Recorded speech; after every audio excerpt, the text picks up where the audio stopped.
Kottayam Thalanad Vellani government LP സ്കൂളിന്റെ മേൽക്കൂര പൂർണ്ണമായും തകർന്നിരിക്കുകയാണ്. ഈ മഴയിൽ കെട്ടിടത്തിലുണ്ടായിരുന്ന പഠനോപകരണങ്ങൾ ഉൾപ്പെടെ നശിച്ചു. പ്രദേശത്തെ നിരവധി വൈദ്യുതി പോസ്റ്റുകളും ഒടിഞ്ഞു വീണു.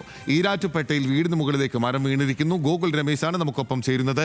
ഗോകുൽ, കോട്ടയത്തെ മഴ സാഹചര്യം ഇപ്പോൾ മഴയുണ്ടോ? ഏതെല്ലാം വിധത്തിലാണ് മഴ കെടുതി?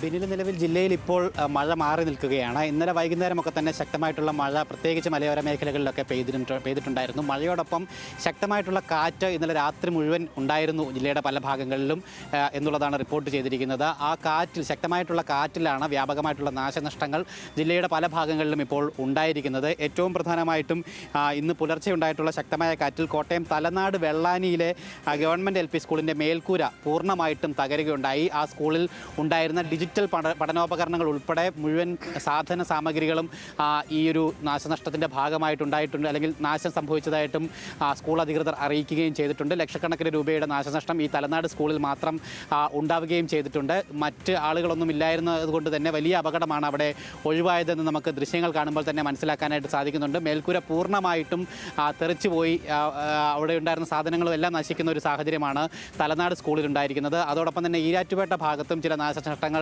റിപ്പോർട്ട് ചെയ്യുകയും ചെയ്തിട്ടുണ്ട്. ഈരാറ്റുപേട്ടയിൽ ഷിഹാബ് എന്ന് പറയുന്ന വ്യക്തിയുടെ വീടിന് മുകളിലേക്ക് മരം കടപുഴകി വീണാണ് അപകടം സംഭവിച്ചിരിക്കുന്നത്. വീട്ടുകാർക്കാർക്കും പരിക്കുകളൊന്നും സംഭവിച്ചില്ല എന്നുള്ളത് ഭാഗ്യമായി മാറിയിട്ടുണ്ട്.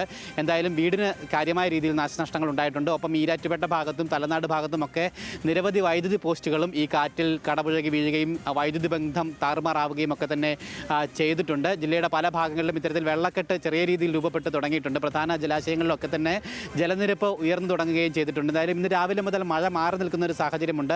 സാധാരണഗതിയിൽ കഴിഞ്ഞ 2 ദിവസങ്ങളിലായിട്ട് ഉച്ചയ്ക്ക് ശേഷം മഴ ശക്തി പ്രാപിക്കുന്ന അനുഭവങ്ങളാണ് ജില്ലയിൽ ഉണ്ടായിക്കൊണ്ടിരിക്കുന്നത്. എന്തായാലും ഈ മഴ ആരംഭിച്ചൊരു സാഹചര്യത്തിൽ കൃത്യമായിട്ട് ജാഗ്രതാ നിർദ്ദേശം ജില്ലാ ഭരണകൂടത്തിൻ്റെ ഭാഗത്തു നിന്നും നൽകുകയും ചെയ്തിട്ടുണ്ട്. നിലവിൽ ഓറഞ്ച് അലർട്ടാണ് കോട്ടയം ജില്ലയിൽ പ്രഖ്യാപിച്ചിരിക്കുന്നത്. വ്യക്തമാണ്. ഗോകുൽ രമേശാണ് വിവരങ്ങൾ നൽകുന്നത്.